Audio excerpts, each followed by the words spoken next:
porque la mayor riqueza es tu salud. En CDN Radio presentamos Crónicas de Salud.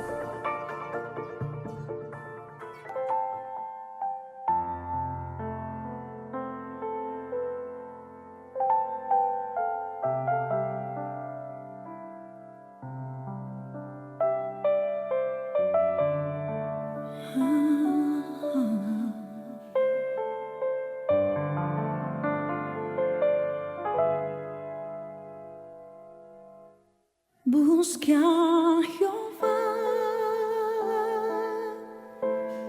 y Él me oyó y me libró de todos mis temores. Busque a Jehová y Él me oyó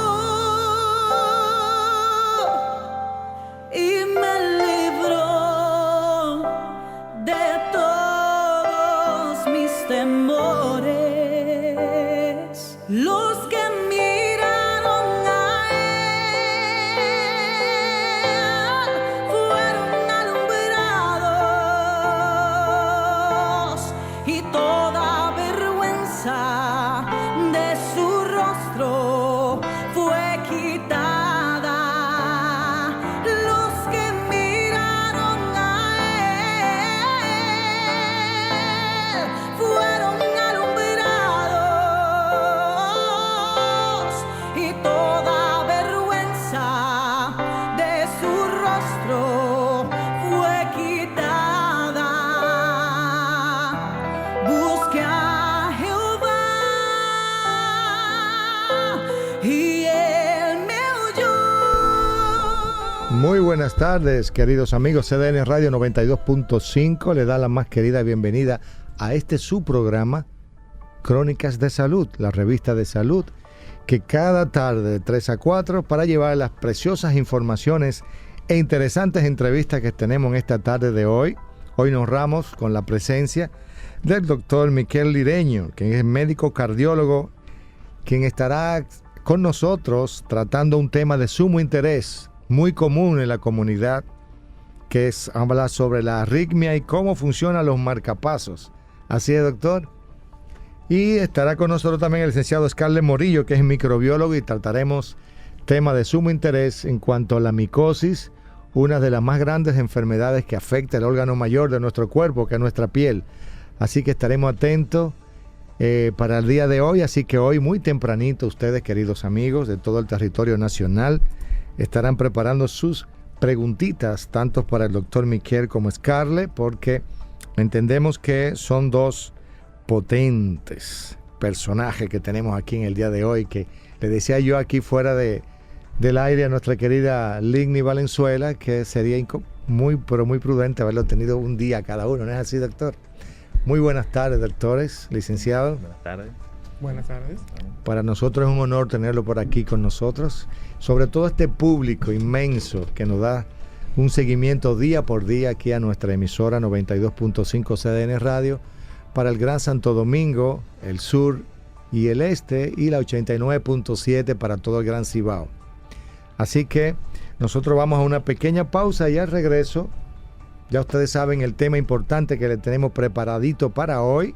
Así que a todos los amigos que tienen algún familiar con algún tipo de cardiología, cardiopatía, algunos familiares que sufren de esa arritmia molestosa, esa taquicardia, esa bradicardia, aquellos hermanos, amigos, familiares que tienen alguna persona que tiene un marcapaso puesto, ustedes van a ver hoy que muchos de los mitos que existen de que usted no puede usar reloj, que usted no puede usar teléfonos celulares, que usted si pasó por una de esas máquinas en los aeropuertos, usted está detectado y preso. Así que todas esas cosas, y vamos a ver qué tiempo dura ese aparatito, cuánto duran esas horas. Vamos a también a determinar si realmente dónde se coloca, cómo se coloca, cuál es la importancia, y es posible que una arritmia sea capaz de matar a una persona. Todo eso lo vamos a ver en el día de hoy con nuestro querido doctor Miquel Lireño.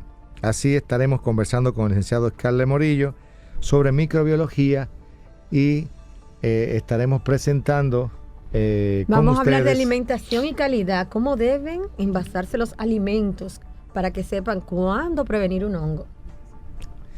Mucho más importante, doctora. Si habla de prevención, para nosotros ese es el tema y esa es nuestra misión, prevenir. Así que nos vamos con Jonathan en unos minutos. Noticias de salud.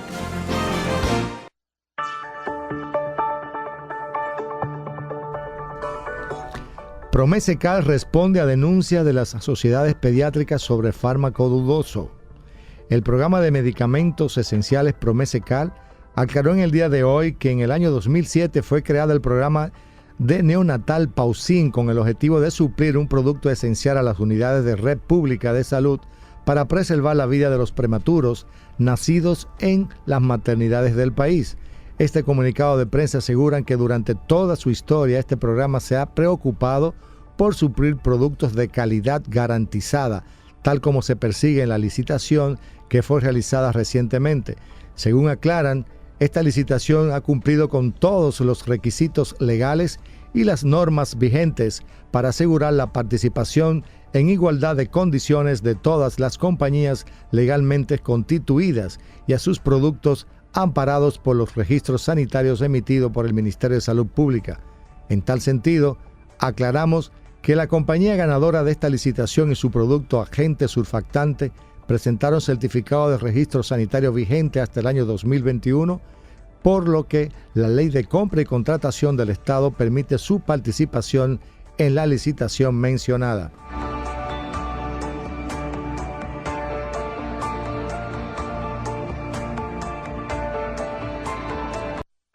Nuestro tema central.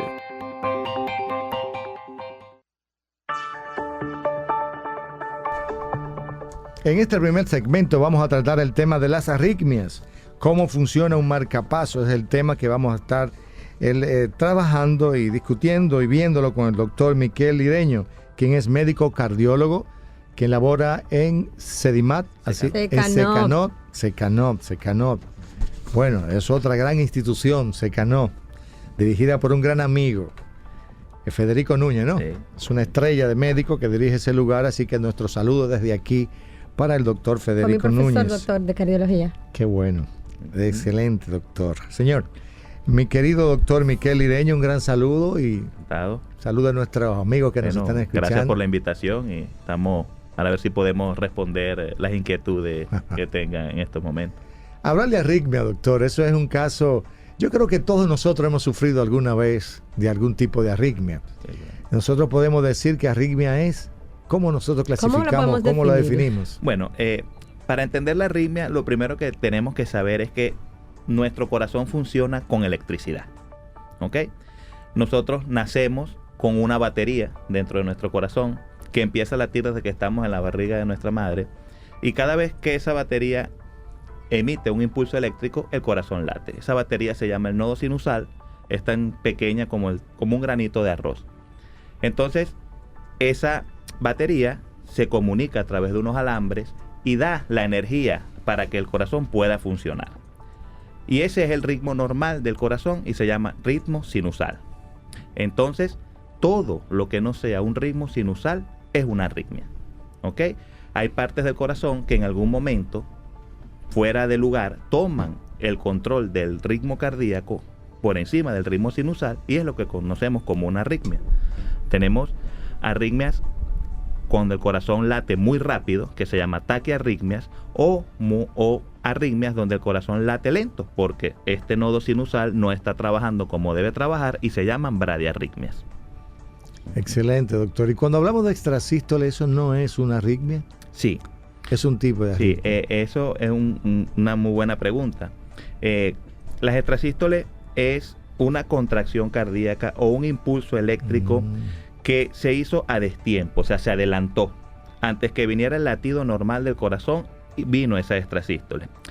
Las extrasístoles actualmente, antes se creían que las extrasístoles no tenían consecuencias, no tenían repercusión. Sin embargo, ya se sabe con estudios muy serios y hace muchos años ya, que estas extrasístoles, si son en alta densidad, ¿qué quiere decir que las extrasístoles sean en alta densidad? Que sean más del 10% de los latidos totales en 24 horas. Si una persona tuvo 100.000 latidos y más de 10.000 de esos latidos son extrasístoles, esa persona tendrá, indistintamente de la edad que tenga, indistintamente de si tiene cardiopatía o no, va a tener un riesgo más elevado de desarrollar una cardiopatía dilatada, y ya se acuñó el término de miocardiopatía inducida por arritmia, y una de las más frecuentes que lo produce son las extrasístoles ventriculares. Ya, excelente. Doctor, yo siempre he dicho que las mujeres somos eléctricas y hormonales. O sea, que tenemos Así es. características diferentes en el hombre. Sí. Y así sucede en condiciones especiales. ¿Qué sucede? Las arritmias tienen unas clasificaciones, por ejemplo, supraventriculares, Ok. auriculares, Ujú. que van a depender en el momento que ocurran, donde ocurran. Exactamente. Y se clasifica de acuerdo también en el momento y el tiempo que tardan esas arritmias. Claro. ¿Existe una clasificación en la actualidad que la agrupe? ¿O simplemente se quedan en esos dos grupos, supraauriculares? ¿O no? Sí, en realidad, como usted bien lo mencionó, las arritmias se clasifican en ventriculares o supraventriculares según el sitio anatómico donde estén. El corazón es como una casa. El corazón tiene un primer piso y un segundo piso. Es como una casa de 2 plantas, de 2 pisos. Y en cada piso tenemos 2 habitaciones. Abajo tenemos los ventrículos y arriba tenemos las aurículas. Las arritmias que son desde lo que separa el primer piso con el segundo piso hacia arriba son supraventriculares, y las que están hacia abajo son ventriculares. El problema es que siempre, y cuando estudiamos medicina, tenemos la falsa creencia de que las peligrosas son las ventriculares y las supraventriculares no, pero puede una ventricular no ser peligrosa y puede una supraventricular ser muy peligrosa. Tanto es así que la arritmia que más incidencia tiene, más frecuente, es la fibrilación auricular. Y la Y es es supraventricular. supraventricular. Se cree que en el año 2005 había 30 millones de personas con fibrilación auricular. ¿Okay? ¿Y no es esta, doctor, la responsable de producirse los coágulos a nivel intraventricular? Sí, indiscutiblemente. De cada 5 accidentes cerebrovasculares, 1 es producido por la fibrilación auricular. Cuando el ACV no tiene una etiología conocida, se dice que es un ACV criptogénico. Las guías actualmente indican que un paciente que esté en ritmo sinusal, o sea, en ritmo normal, y haya tenido un ACV, hay que hacerle un monitoreo electrocardiográfico continuo de 5 días, porque muy probablemente, más del 35% de los casos, su ACV es producto de una Cuando fibrilación hablamos de auricular. ACV, doctor, usted habla de accidentes Accidentes cerebrovasculares. Accidente Y cerebrovascular. otra cosa, entonces hay que ponerle por 5 días un mapa o un holter. Sí, según las guías nuevas de Stroke del American Heart, sí. ¿Por qué? Porque a diferencia de lo que creemos del valor pronóstico del holter, fue una herramienta que se usó mucho. Sin embargo, el holter tiene un poder predictivo, un poder diagnóstico menor del 3% en la fibrilación auricular. Muy, muy pobre, muy pobre. Sí. Entonces se hace una evaluación y se tomó 5 días porque la corte que hicieron en esos 5 días se vio que aumentó el valor predictivo a más del 30%. Y todavía no es tan alto, pero en un valor predictivo de 30% para un método diagnóstico es alto en ese sentido. Doctor, ¿y cuándo nosotros podemos hablar de que estamos en la presencia de una taquicardia y una bradicardia? Ok. En forma general, la frecuencia cardíaca normal del corazón va entre 60 y 100 latidos por minuto. Todo lo que esté por debajo de 60 se le dice bradicardia, y todo lo que esté por encima de 100 es taquicardia. Cuando nosotros tenemos un ritmo que no es el ritmo normal y tenga menor de 60 latidos por minuto, es una bradicardia. Y cuando tenemos un ritmo que no sea el normal por encima de 100, es una taquicardia. Doctor, pero entonces nosotros los atletas tenemos siempre, en mi caso son 52 latidos por minuto. Claro, eso es, los atletas así como usted, sí. Desarrollan una capacidad a nivel neurológica, a nivel neuronal, que son pacientes vagotónicos. ¿Qué es lo que quiere decir esto? Lo que quiere decir es que por el entrenamiento usted necesita menos frecuencia cardíaca para suplir los requerimientos de oxígeno. Entonces el paciente de forma normal tiene frecuencias por debajo de 50 y está asintomático y está normal, y esa es su frecuencia cardíaca normal. Ya, qué interesante eso. Sí, con respecto a la frecuencia cardíaca, hay algo importante. ¿Por qué se dice que es 60-100? ¿Por qué no es 55-105? Así es. Porque fueron cortes estadísticos que se hicieron cuando los estudios del Framingham y todas estas cosas. Pero en verdad se sabe que la persona que en reposo tenga una frecuencia cardíaca por encima de 70 en reposo, tiene que buscar, algo tiene. Y una frecuencia cardíaca en reposo por encima de 70 se asocia a mayor mortalidad cardiovascular y a mayor mortalidad por todas las causas. Busque en la serie que se busque, hombre, mujer, enfermo, no enfermo. En los niños es distinto porque ellos cambian su frecuencia cardíaca, pero en adultos es por encima de 70. Doctor, Ajá. el Ya tiempo. tenemos, ¿verdad, doctor? Yo tenía una preguntita interesantísima para él. En sí. cuanto al tiempo, ¿cuándo hablamos de una arritmia paroxística Okay. o de otro tipo? Porque existen muchos dependiendo del Sí. tiempo. ¿Cuándo podemos hablar de qué paroxística? La característica de paroxismo en la arritmia se refiere a una arritmia que empieza de forma súbita y termina de forma súbita. ¿Ok? No tiene, el paciente no se siente nada antes o se siente después. Inmediatamente, sin ninguna causa, hizo una arritmia, empezó a hacer palpitaciones y cuando se hace un electrocardiograma, tiene la arritmia. La mayoría de los casos, cuando llega a hacerse el electrocardiograma, no está la arritmia porque empezó de forma abrupta y terminó de forma abrupta. ¿Pero es patológica? Sí, podría ser patológica. ¿Por qué? Porque como les dije que la arritmia más frecuente, la fibrilación auricular, es una arritmia que también tiene paroxismo, pero el paroxismo en una fibrilación auricular se toma entre 48 y 7 días. Sigue siendo ¿Qué es el paroxismo, doctor? Paroxismo es algo que empieza de forma abrupta, de una sola vez. Ok. La segunda arritmia más común es la taquicardia intranodal. Y la taquicardia intranodal es un tipo de taquicardia supraventricular que se presenta en forma de paroxismo. Entonces, las palpitaciones no son normales. Entonces, siempre hay que acudir a cuando se tenga una palpitación. ¿Qué es lo bueno? Que cuando a una emergencia acude un paciente con palpitaciones, de cada 4 pacientes con palpitaciones, solo 1 tiene arritmia. Los demás no. Eso es bueno. ¿Ok? Pero no podemos hacerle caso omiso a la palpitación. ¿Y cuáles serían esas causas, doctor? Esas palpitaciones que no son arritmias. La primera causa es psicógena. ¿Ok?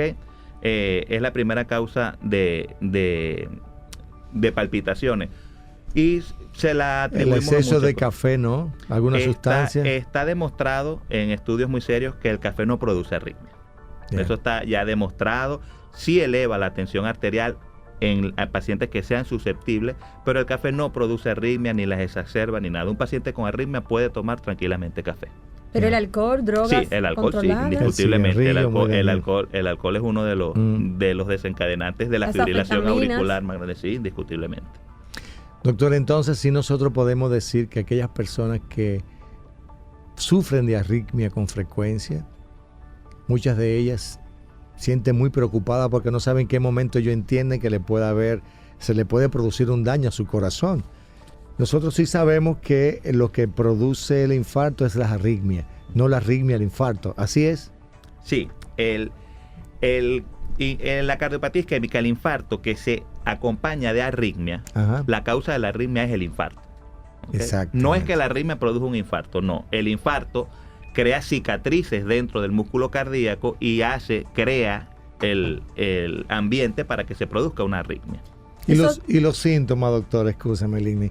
Los síntomas de una arritmia, ya diagnosticada como tal, patológica, donde no es el latido sinusal del corazón, como usted llama normal. Sí, el síntoma más frecuente de una arritmia son las palpitaciones. Tenemos 2 tipos de palpitaciones. Tenemos las palpitaciones rápidas y las palpitaciones lentas. Sí, Muy bien. las lentas. ¿Qué es la palpitación? La palpitación es la sensación de que el corazón está latiendo. El corazón cuando late no se siente. Y cuando se siente se llama palpitación. Entonces la persona puede sentir que el corazón le late muy rápido o puede sentir que el corazón se le pare. Doctor, mi corazón se detuvo. Y eso se llama palpitaciones lentas. Y las palpitaciones lentas se ven en las extrasístoles más que todo.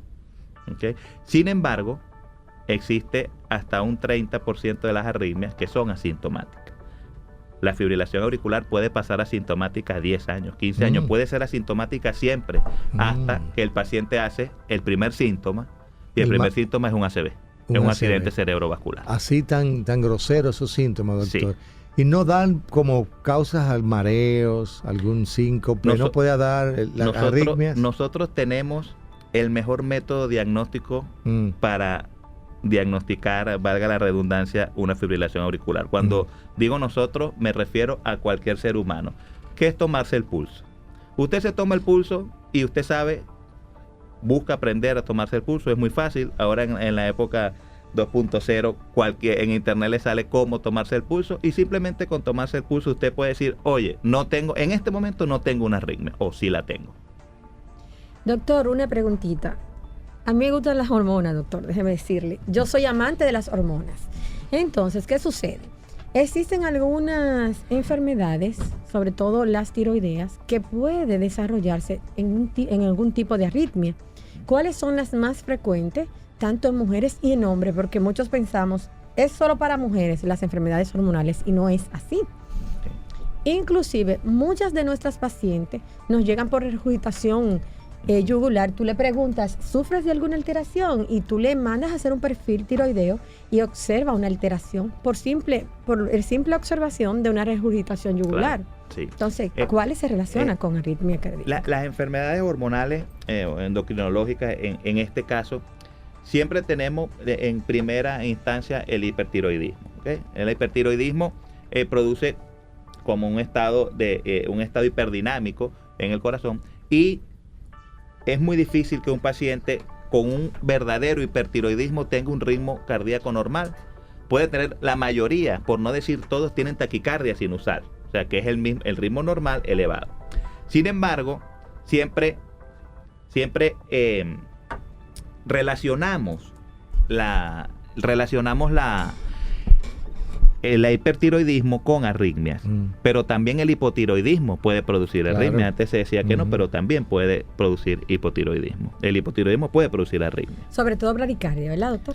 Puede producir bradicardia, puede producir otro tipo de arritmias también que no sean bradicardia, puede producir taquiarritmia también. Doctor, entonces desde el punto de vista tecnológico, ¿cómo hacemos el diagnóstico definitivo de que estamos en la presencia de una arritmia cardíaca? Muy bien. Lo primero es importantísimo el electrocardiograma. Si en el electrocardiograma ya está documentada la arritmia, ya está hecho el diagnóstico. ¿Okay? El electrocardiograma es el estudio médico o el estudio paraclínico médico que más se hace en el mundo entero. ¿Okay? Y el que más diagnostica. Sí, indiscutiblemente. Para eso es que sirve, diríamos. Sin embargo, un electrocardiograma normal no lo excluye que tenga una arritmia. Eso es muy importante. ¿Ok? ¿Por qué? Porque como bien habíamos hablado del paroxismo, en el momento que la arritmia aparece y desaparece rápido, si no se hace el electrocardiograma en ese momento no va a aparecer la arritmia. ¿Cuál es el segundo paso? El segundo paso, así tenga un valor pronóstico bajo, como lo dijo, un valor diagnóstico bajo, hay que hacerle el Holter, porque pensemos con el electrocardiograma como una foto que se le está tirando al ritmo cardíaco en ese momento. Bueno, esa foto la podemos ampliar más y hacer una película, y ese sería el Holter. Entonces nosotros tenemos un paciente que palpitaciones y palpitaciones y palpitaciones, electro normal, Holter normal, eco normal, y usted le hace un interrogatorio dirigido a la arritmia y tiene la sospecha de una arritmia. Lo próximo es el estudio electrofisiológico, que es un estudio invasivo. Nosotros vamos a entrar, doctor, luego de responder estas dos preguntitas, porque ya comienza el público a interrogarse, ¿no? Y vamos a recibir la primera llamadita. Buenas tardes. Buenas tardes. ¿Cómo están ustedes? Bien, gracias a Dios. Un placer escucharle a usted. A mí, yo soy un oyente fiel, pero el tema de hoy es sumamente interesante en mi caso, porque, por ejemplo, yo tengo un tipo de sangre. Siempre me han dicho, no, ¿qué tipo de sangre? Yo soy O negativo. Y en mi casa tengo 2 casos. Mi mamá murió hace 3 años de un infarto. Y tengo una hermana que a los 22 años tuvo un ACV y que le provocó un edema que también perdió la vida. Yo tengo 32 y siempre he tenido un ritmo muy acelerado. a veces me da dolor de cabeza, incluso en ocasiones he tenido sangrado por la nariz y todo eso. Yo nunca he querido ir al médico a evaluar a profundidad qué tanto puede ser perjudicial de sangre en ese caso. Yo quisiera saber si la sangre tiene algo que ver o ese mismo asunto de la genética en un problema de este tipo. Gracias. Bueno, doctor, vamos a recibir a otra llamadita porque yo sé que usted tiene una respuesta importante. Sí, se cayó la otra llamadita, doctor. Qué pena, joven, con esos antecedentes familiares. Exactamente. ¿Verdad? Yo me imagino que usted, su consejo es que sí debe acudir a un médico a buscar una ayuda, ¿no?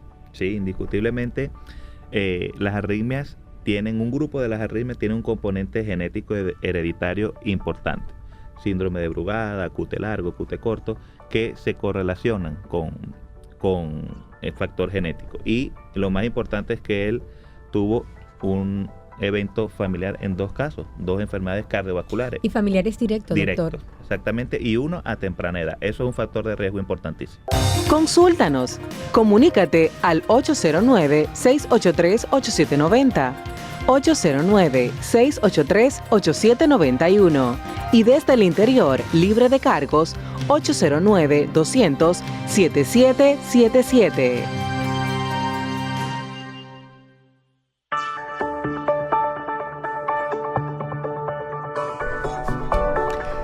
Estamos conversando con el doctor Miquel Lideño, médico cardiólogo.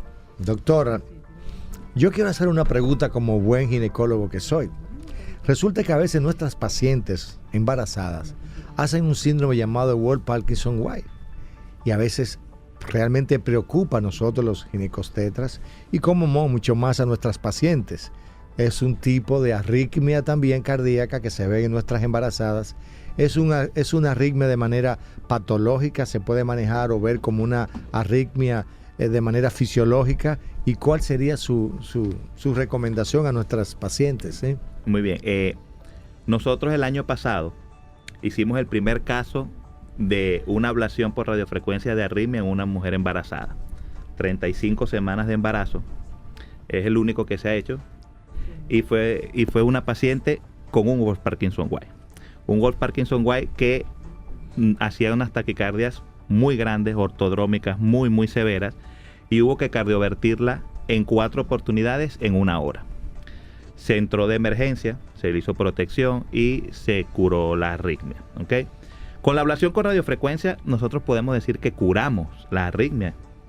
En este caso se curó. El Wolff-Parkinson-White es la segunda arritmia supraventricular más frecuente que hay de las regulares, ¿okay? Después de la taquicardia intranodal.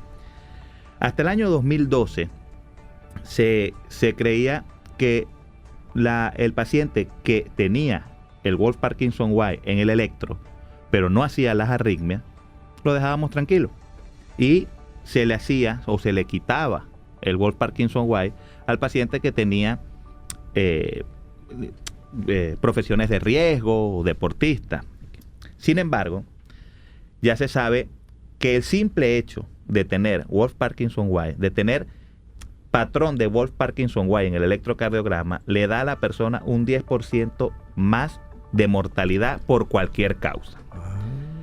Sin embargo, y lo más preocupante es que en el 2%... Está actualizando, doctor. En el 2%, qué bueno, ojalá que nos estén escuchando muchos amigos. En el 2% de los casos de los pacientes con patrón de Wolff-Parkinson-White en el electrocardiograma que nunca han hecho una arritmia, en 2% su primer síntoma es una muerte súbita. Hacen una arritmia fatal que el paciente muere. Vamos a una llamadita. Buenas tardes. Crónica de Salud. Sí, buena. ¿Qué tal, doctor? Bien, mija, muy bien. ¿Y usted? Bien, gracias. Y más oyéndolo a usted, orientándolo a nosotros. Sí, así es nuestro... Quiero hacerle una pregunta. Sí, cómo no, hágasela al doctor. Ajá, está bien. Sí. ¿Qué es una arritmia cardíaca? ¿Y cuáles son sus síntomas? Le estoy haciendo 2 preguntas en una. Sí, cómo no, el doctor está para esto, que no se preocupe. Vamos a tomar otra llamadita, doctor. Sí, buenas tardes. Buenas tardes. ¿Aló? Sí, le escuchamos. Buenas tardes, Crónica de Salud. Hola, buenas tardes. Buenas. Quería que el doctor nos hablara un poquito acerca de las arritmias en niños. Los síntomas, cómo diagnosticarlas. En los niños, Y si Yo sé realmente que él no es no es electrofisiólogo pediátrico. infantil, pero debe tener conocimiento. así es. ¿Cómo no, Y, doctor? y si tiene estadística en la sociedad dominicana. Perfecto. Bueno, voy a empezar por la última pregunta. Sí. Me gusta esa pregunta por lo siguiente. Nosotros tenemos en nuestro laboratorio, allá en Secanot, 22 casos de ablaciones en niños, y a los niños también les da arritmia. Y hablando del Wolff-Parkinson-White, es una de las más frecuentes que hay en los niños, e indiscutiblemente el tratamiento es la ablación por radiofrecuencia. ¿Ok? Inclusive, doctor, está muy de moda decir que las mujeres que hacen hipertensión crónica o preeclampsia tienen mayor porcentaje en sus hijos de tener alteraciones cardíacas al Indiscutiblemente. Doctor, Ujú. usted habla de radiofrecuencia, pero cuando habla de cardioversión no se utilizaba el SHOP. Sí, la cardioversión eléctrica sigue Sí. siendo uno de los tratamientos de elección en el momento de la emergencia. Ya. Un paciente que llega con una arritmia, la forma más segura, aunque parezca mentira, es la cardioversión eléctrica en ese caso. ¿Ok? Es muy efectiva con una tasa de riesgo casi nula. O sea que la radiofrecuencia es como parte, yo diría, básica ahora en el tratamiento de la taquicardia. La radiofrecuencia es con mucho la ablación por radiofrecuencia o la crioablación, que Ujú. es un método más nuevo. ¿Y lo tenemos acá, doctor? No, la crioablación solamente se está haciendo para arritmias específicas, ¿no? La ablación por radiofrecuencia es hasta ahora el método curativo de las arritmias. Los fármacos, las pastillas no curan las arritmias, las controlan. Quien No lo las- cura eso es importante. controla doctor. los síntomas, pero la arritmia sigue. Vamos a recibir una llamadita, doctor, porque yo quiero que hablemos un poquito sobre el uso del marcapaso. Ok. El marcapaso, que sabemos que es un instrumento pequeñito que colocamos debajo de la clavícula, ¿sí es, doctor? Cerca de la clavícula. Sí, infraclavicular. Porque va conectado a una arteria muy importante para llevar esos En la vena cava hacia la aurícula derecha y el hacia- ventrículo derecho. exactamente. Entonces, para que hablemos sobre ese tema, dos preguntitas. Sí, buenas tardes, Crónica de Sí, Salud. buenas tardes, doctor. Buenas tardes. Sí. Mi pregunta es la siguiente. Cuando hay que poner un marcapaso, Ajá. ¿cuándo hay que ponerlo el marcapaso? O sea, ¿cuándo está indicado un marcapaso? ¿Ve, ¿Cómo no? doctor? Van en la misma sintonía. Usted está conmigo. Buenas tardes, Crónica de Salud. Buenas, mi amor. Sí. Yo le hago una pregunta al doctor. ¿Cuáles son las causas de la síncope cardíaca? Las causas De las de las arritmias. La arritmia cardíaca. Ah, cómo no, sí. Ok. Vamos a empezar con la del marcapaso. Ujú. Como les había explicado anteriormente, el corazón funciona con electricidad por unos tejidos que tenemos dentro del corazón. Cuando el tejido que tenemos dentro del corazón no produce la electricidad o no deja conducir la electricidad, se llaman los bloqueos, se utilizan los marcapasos. Los marcapasos los utilizamos para los pacientes donde su ritmo cardíaco está muy alentecido o se detuvo. Entonces, el marcapaso lo que va a hacer es darle la energía, la electricidad que necesita el corazón para latir. ¿Es seguro, doctor? Totalmente seguro.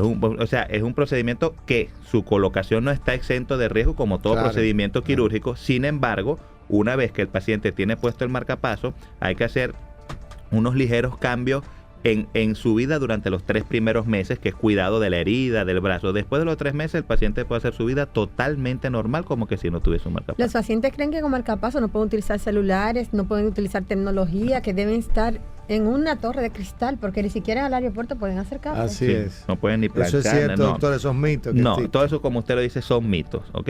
Hay ciertas cosas que uno le da recomendaciones al paciente, pero en forma general el paciente puede hacer su vida normal. Bien. Excelente, doctor.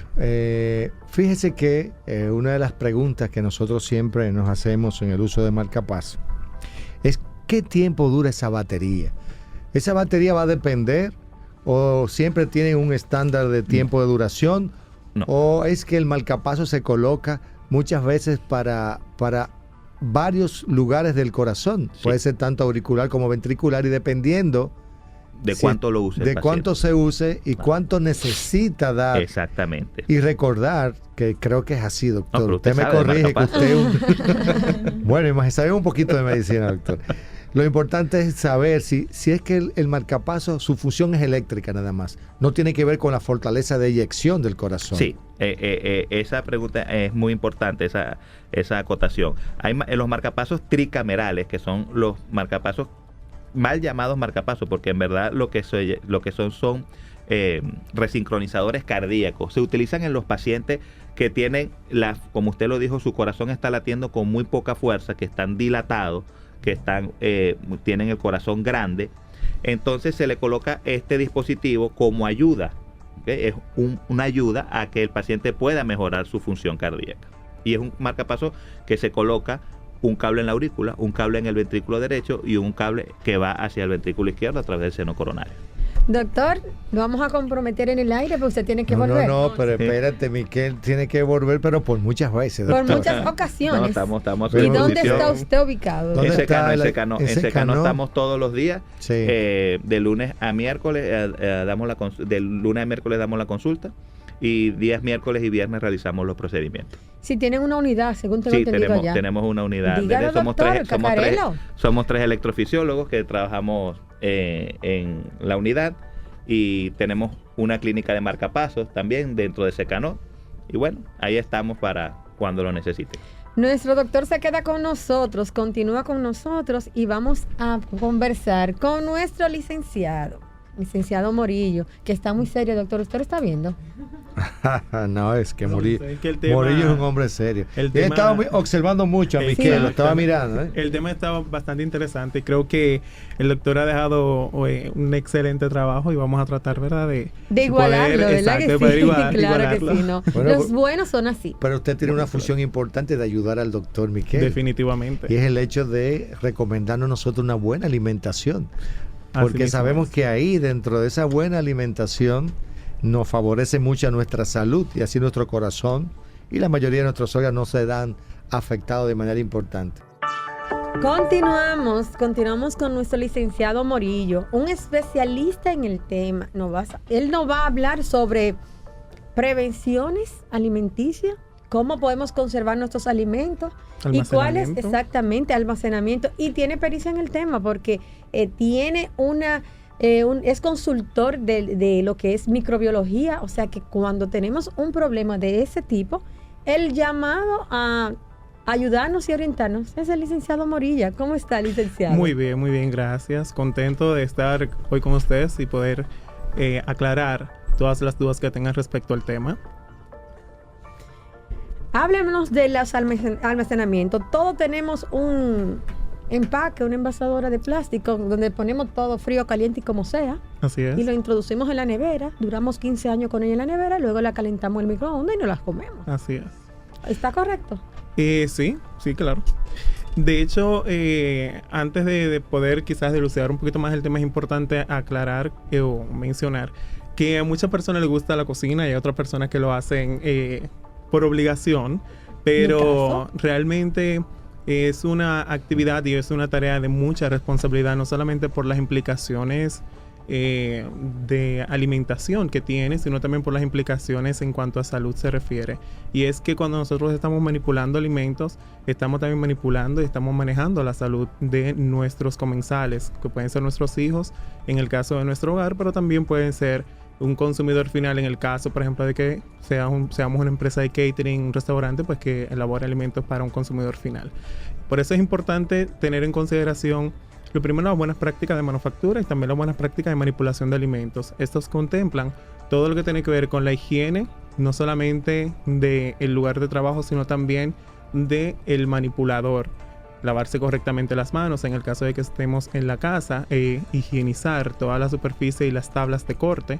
Estas tablas tienen que ser identificadas según el tipo de alimento que vamos a picar y vamos a utilizar en ellos. No podemos picar o cortar un alimento crudo en el caso de las aves o aves blancas, pollo, carne roja, o sea, ningún tipo de carne. Hacerlo o picarla igual en una tabla para los vegetales, picar en una misma tabla, en una misma superficie, alimentos diferentes, porque acarreamos una contaminación cruzada. Todos sabemos que todos los alimentos traen una flora acompañante, y cuando hablamos de flora acompañante nos referimos a microorganismos que forman parte integral y son intrínsecos del alimento. Estos permiten en muchos casos que el alimento pueda mantenerse, dependiendo del tipo de microorganismo, pueda mantener su equilibrio. Y lo que hacemos cuando vamos a manipularlo es que correctamente tenemos que higienizarlos y también tenemos que picarlo o cortarlo. Todas estas áreas tienen que estar identificadas y tienen que estar divididas para evitar contaminación cruzada. Mire, usted me ha dado un dato importante, pues yo tengo una sola tabla. Lógico, yo no cocino mucho, para serle sincera. Pues no le voy a hablar mentira. Pero, ¿y qué medidas de higiene tenemos que tener con esas tablas? ¿Podemos limpiarla igual? Sí. De hecho, lo que podemos hacer en el caso de que en nuestra casa, porque vamos a estar claros, no vamos a tener 5 tablas o 7 tablas para cada uno de los alimentos que vamos a hacer. En ese caso, lo que hacemos es que tenemos que higienizar esa tabla correctamente. Y lo podemos hacer con cloro, posiblemente.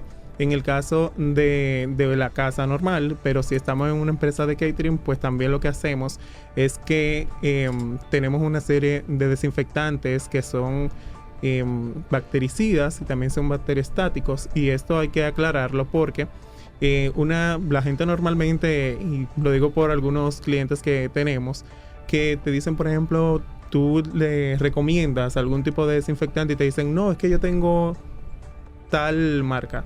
Pero cuando tú verificas la ficha técnica o el MCDS del producto, tú te das cuenta que es un bacteriostático. ¿Qué esto significa?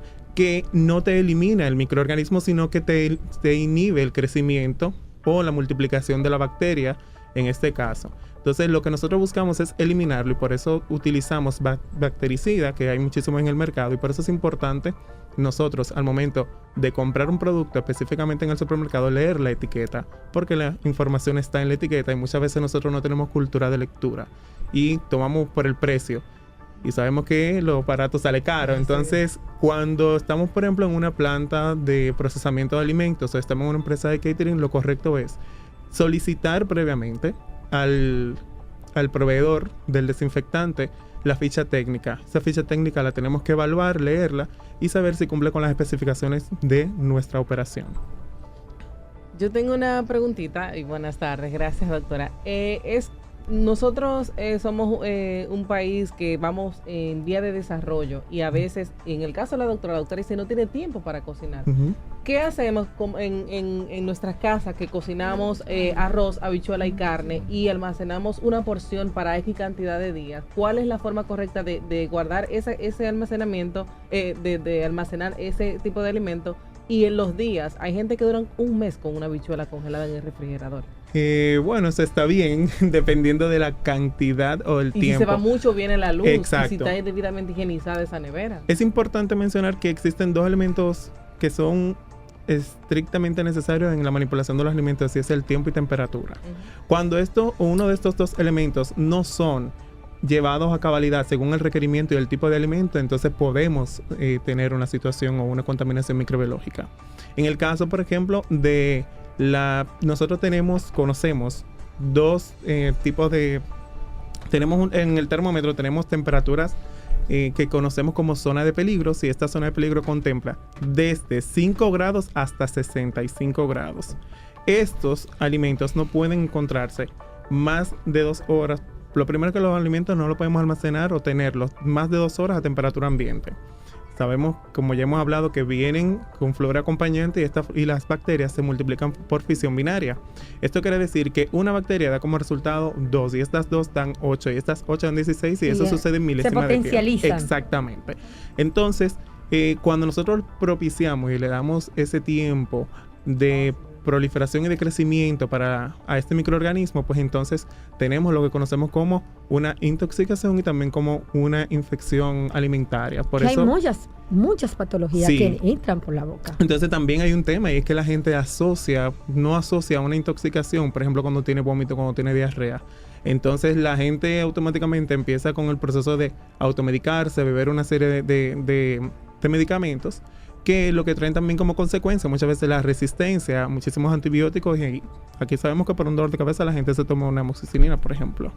Entonces eso trae muchísimas situaciones y acarrea muchísimas situaciones por el tema de la manipulación, una mala manipulación. Licenciado, tenemos una llamadita para usted. Sí, claro. Crónicas de Salud, buenas. Hello. Sí, a sus órdenes. Buenas tardes, ¿cómo están ustedes? Muy bien, por la gracia de Dios. Estoy llamando para preguntarle que hoy que ustedes hablaron de la habichuela de muchos días. Aquí a la vera de mi casa hay un señor. La habichuela él la hierve y dura 5 y 6 días con habichuela ahí. Y él la calienta por la mañana y cuando se va a acostar en la noche, la que le queda. Yo le digo que eso le va a hacer daño y él me dice que no. ¿Qué ustedes me dicen a mí de eso? Bueno, ¿qué le podría decir? Ese vecino La suyo hay que verdad, hablar la con verdad. él porque primero habría que ver si él almacena bajo condiciones correctas y estamos hablando de condiciones o de temperaturas por debajo de 5 grados. No creo que eso suceda. Porque para mantener una nevera de 5 grados realmente la nevera tiene que ser muy muy buena y tener muy buen servicio de energía eléctrica. Pero lo correcto sería que automáticamente se prepara el alimento, lo pueden preparar por varios días, no mucho tiempo, no 15 días como muchas veces lo deja. Y si normalmente lo dejan de esa manera, pues entonces lo correcto sería almacenarlo menor de 5 grados. Así que su vecino creo que tiene que aplicar un poquito más las buenas prácticas de manipulación porque posiblemente para que tenga algún tipo de afección. Sí, existen muchísimas patologías, doctor, y muchísimos niños, sobre todo, que son una población sensible. Así es. Porque no tienen control. Sí. Exactamente, son sus padres, el servicio, quien lo atiende, el cuide, quien se encarga de sus alimentos. Sí, de hecho en nuestro país no existe una cultura de la buena alimentación y de la buena manipulación de los alimentos. ¿Cuántos de nosotros no hemos visto en una salsa un hongo que crezca, por ejemplo? ¿Qué es lo que hacemos en la mantequilla? Les retiramos esa mantequilla y volvemos y la usamos. Los hongos tienen estructuras conocidas como micelios y estos micelios son como especie de raíces para ejemplificar. Y esas raíces o esos micelios son de dos tipos. Hay un micelio reproductor y un micelio vegetativo.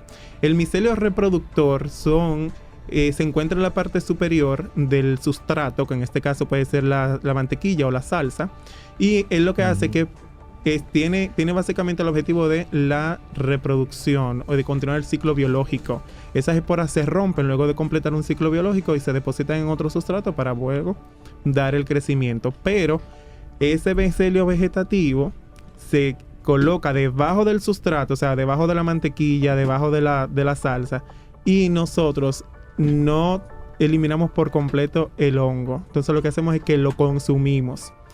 Eso también acarrea una serie de patologías como micosis y también que pueden traer como consecuencia infecciones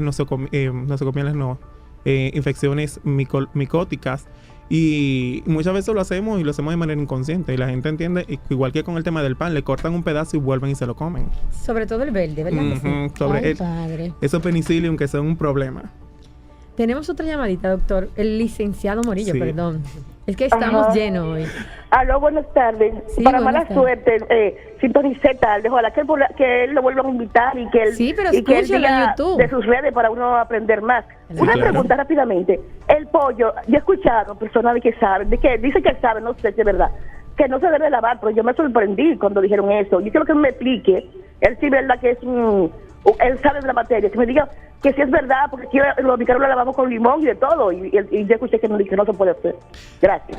Gracias por su pregunta. De hecho, es una pregunta bastante interesante porque no es la primera vez que lo escucho.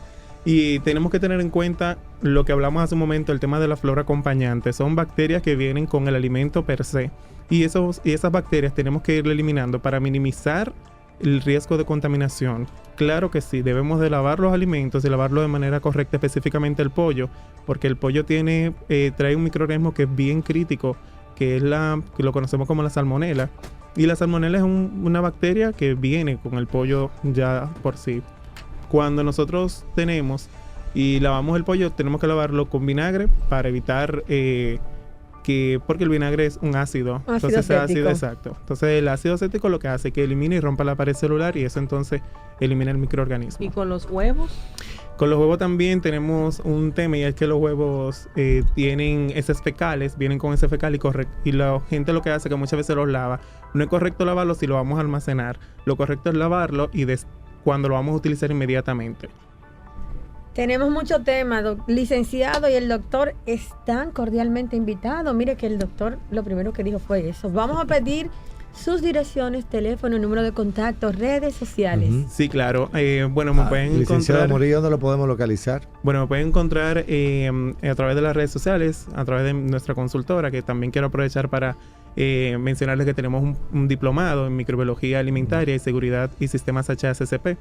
Y nos pueden contactar a través de nuestra página web, scarmoreconsulting.com, y también a través de Instagram como Scarlett Morillo, y también a través del mismo Instagram en la consultora, pues Scarmore Consulting. Ahí estamos a su orden y para responder todas sus preguntas. Y el teléfono es el 829-898-2051 y el 849-639-1741. Doctor Lireño. Ok, el teléfono de contacto 809-899-4787. Las redes sociales dr.miquel.linero. Y también el Instagram de nuestra unidad que se llama Arritmias RD. Señores, muchísimas gracias. Agradecido con queridos ustedes. Invitados, un gran honor tenerlo con nosotros esta tarde. A todos los amigos que se mantuvieron en sintonía en CDN 92.5. Y gracias porque mañana tenemos un tema de sumo interés, así vamos sí, a tener. Señor, mañana tenemos un invitado nuevos visitantes. Sobre hablar sobre la litiasis renal, un urólogo que viene a visitarnos, así que mañana muy atento a nuestro tema. Así que Dios le bendiga y muy buenas tardes. Porque la mayor riqueza es tu salud. Por CDN Radio hemos presentado Crónicas de Salud.